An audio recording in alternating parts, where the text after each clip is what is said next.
మరి మల్లన్న మొన్నటి వరకు చూసినట్లయితే గులాబీ జెండాను మోసి కేసీఆర్ నా దేవుడు అన్న మల్లన్న ఇయ్యాల మెల్లగా మోదీ కాళ్ళ దగ్గరికి పోయిండు. ఏమంటావు మల్లన్న, అంత సెట్ అయినట్టేనా? అబ్బా అక్కడ సీన్ చూస్తే మామూలుగా లేదండి. అక్కడ వాళ్ళ కుటుంబ సభ్యులు అందరు కలిసి కొడుకు కోడలు మల్లన్న ఫోటోలకు నవ్వుకుంటూ పోజులు ఇస్తురు.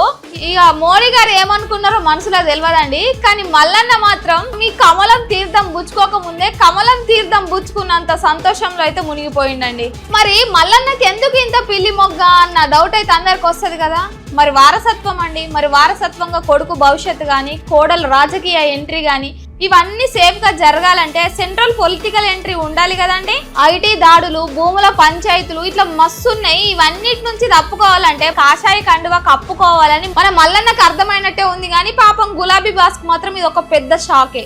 మనకు మొత్తానికి అయితే అర్థమైంది ఏంటంటే మల్లన్న కారు దిగి కాషాయం జెండా కప్పుకుంటానికైతే సిద్ధమైనరు.